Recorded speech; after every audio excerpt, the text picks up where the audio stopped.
Hi everyone, I'm Chris Hernandez. This is the Weekly Report, a look at news about services and programs provided by departments of the City of Kansas City, Missouri.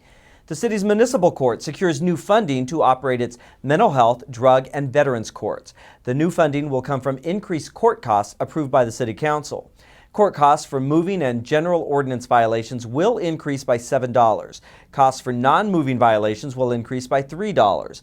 The city estimates these higher fees will generate an additional $475,000 for the city's specialty courts. These courts help offenders with minor violations receive services like mental health treatment or job training in lieu of jail time. This saves taxpayers money by reducing recidivism and decreasing the volume of city services, such as ambulances, used repeatedly by residents with unaddressed social, mental health, or substance abuse problems.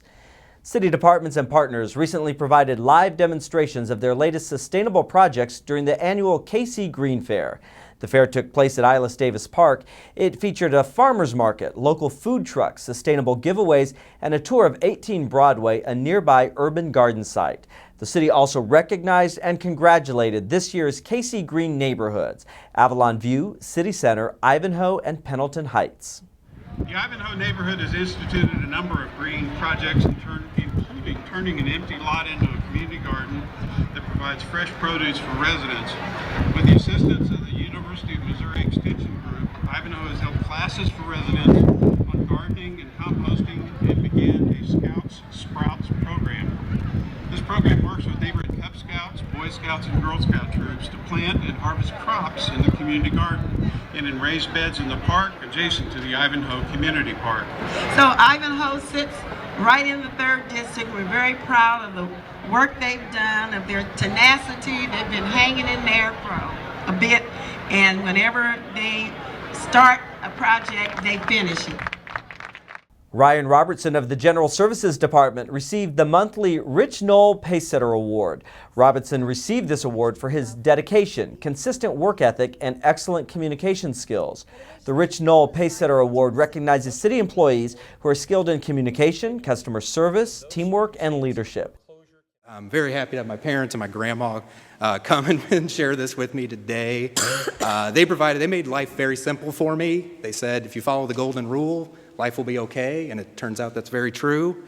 I've had the pleasure of working for Ernest Rouse and John Franklin and General Services, who on the first day I met Ernest said, we're going to be customer-centered, and I value relationships more than anything over, and he's proven to live that every single day. I apologize, Ernest, I should know our mission statement, but I wrote it down to make sure. The mission of the General Services Department is to provide the highest quality of professional services to all city departments and the community as a partner in their success. And I think if we can be partners in each other's success, we can do a lot of great things. So I just want to thank you all very much and appreciate this honor, and thank you again. The award is named in honor of former Assistant City Manager Rich Null, who served the city for more than 26 years.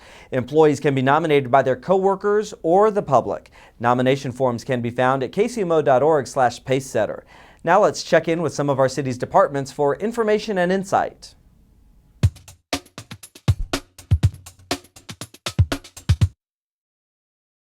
Hi, I'm Janet O'Hagan with Kansas City Convention and Entertainment Facilities. Fall is here with conventions, shopping for charity, my personal favorite, and a very popular Broadway show. From October 6th through 9th, Cerner's annual health conference will be at the Kansas City Convention Center. Each year, a wide variety of healthcare professionals travel from all over the globe to learn new topics in education sessions, network with peers, and explore the award-winning Solutions Gallery. The economic impact to Kansas City is $7.2 million, with an expected attendance of 3,000 health professionals. MOPS, Mothers of Preschoolers, hold their annual convention October 16th through 19th. MOPS International brings 4,000 attendees with an economic impact of $2.3 million. Backed by popular demand, winner of 35 major awards, including a Grammy and 3 Tony Awards, Wicked is Broadway's biggest blockbuster, a cultural phenomenon, and was named the defining musical of the decade by the New York Times. On October 9th, Broadway's biggest blockbuster flies back to Kansas City for a limited 3-week engagement. Tickets are on sale at Ticketmaster.com or walk up at the Municipal Auditorium box office. Attend the 26th Annual Holiday Mart from October 17th to October 20th at Bartle Hall. Presented by the Junior League of Kansas City, Missouri, Holiday Mart is an upscale shopping extravaganza that for 26 years has become a fall tradition to many in the area and an extra special destination for those living within traveling distance. Each year, Holiday Mart features more than 220 specialty retailers and attracts more than 22,000 shoppers. Thanks to retailers, shoppers, and generous sponsors, proceeds from Holiday Mart support community projects sponsored by the League, including its commitment to children's nutrition and fitness. Since it began in 1988, Holiday Mart has helped to raise more than $8 million for Kansas City community projects. Tickets can be purchased at www.jlkc.org. To learn about more events, visit kcconvention.com and click on the events calendar or call 816-513-5000.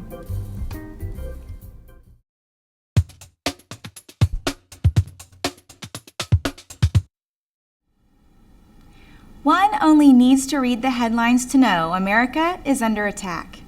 This past week, over 700 tactical officers converged on Kansas City, but it was a good thing.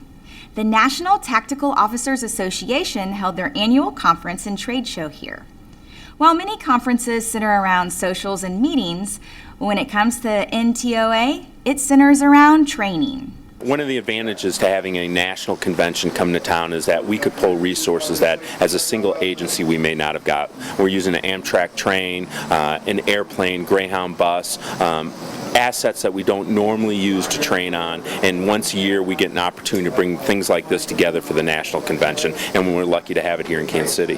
This region is a leader in tactical training and actually applications and all sorts of things. For the conference to come here was a natural fit. The 30th anniversary of the National TAC Officers Association Conference is the largest conference in history with over 45 states represented and 5 countries. Tactical training is evolving.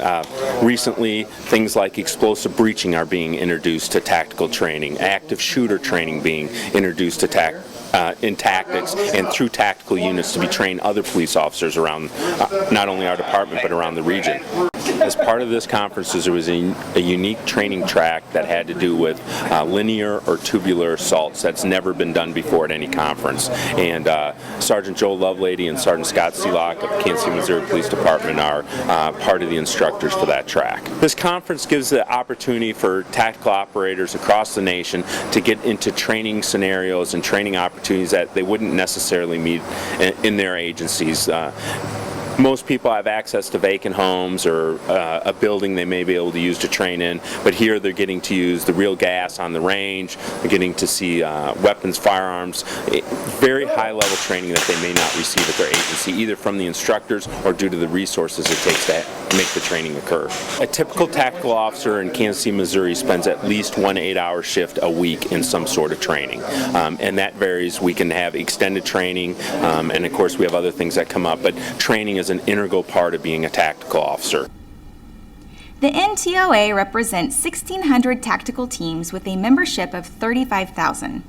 The Kansas City, Missouri Police Department has 46 tactical officers. I'm Officer Shelley Gaddis. Have a safe week.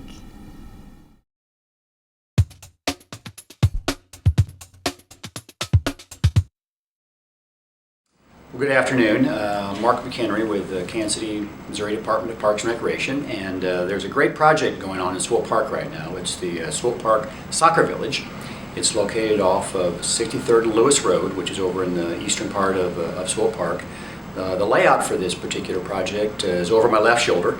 It shows a various number of soccer fields. To actually be precise, there's actually 5 synthetic fields being built, which is the sports turf, as you would call it, which is not the natural turf. But one of the premier parts of it is a 6th field, which is going to be all natural turf. The sod for that was laid here recently. It was sod that was cut out in Colorado, brought in here on refrigerated trucks, and it was laid in a period of about 2 or 3 days. And of course, with the warm weather, it's required a lot of water to keep it in conditions where it'll continue to grow. And so that was done in about 2 months advance to when the field will actually be played on, which is going to be the first part of November. And the first games to be played on that natural field will be by the women's Big 12 soccer players, and they're playing their championship games on this particular field. And it won't just be soccer played by Sporting KC. Brookside Soccer, which is a youth development program here in the city that plays games in Swope Park for years, will have access to these facilities, which is great. They're also talking with the Sports Commission, Heartland Soccer, FC Kansas City, and other soccer programs throughout the metropolitan area. So we're going to have a premier facility here in Swope Park. The first phase, as I mentioned, would be here in the fall of 2013. And then throughout the year of 2014, the other 5 fields will be built. And it's not just soccer fields, it's adequate parking for players and spectators. There will be additional facilities for concessions and restrooms and all those accommodations you need to have a quality complex. And that'll all be part of this great development. The cost for this, $13.4 million. Money made available by Kansas City, Missouri and Jackson County. So it's public funds. And then of course the real bonus here is that we have Sporting Kansas City to help us manage this facility. So it's professionally maintained and managed and coordinated, and there again, that's our great corporate partner. So it's a 3-way partnership, city, county, and the corporate partner in Sporting Kansas City. And we're just getting started with, like I said, the turf on the championship field here in the fall of 2013.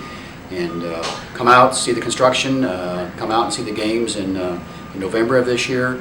And look forward to some great soccer for both professionals and youth here in Kansas City. Looking ahead, the city will host 2 curbside leaf and brush collections this fall. Collection for South Zone residents takes place the weeks of October 21st and November 18th. On their regular trash day, residents may leave up to 20 bags or bundles of leaves and brush on their curb. Collection for residents in the Central Zone is the weeks of October 28th and December 9th. North Zone collection is the weeks of November 4th and December 2nd. Come out to the American Jazz Museum's annual 18th and Vine Jazz and Blues Festival on Saturday, October 12th from 11 a.m. to midnight. You can enjoy some classic KC jazz music featuring headliners Bobby Lyle, Mesa, Pieces of a Dream, The Messenger Legacy, and many, many more. Tickets are available at Ticketmaster or by calling 816-474-6262. Learn more information at americanjazzmuseum.org. For more information about this or any of today's stories, please log on to kcmo.org, scroll down to the bottom right-hand corner, and click on the Weekly Report. That does it for this edition of the Weekly Report. I'm Chris Hernandez. Have a great week.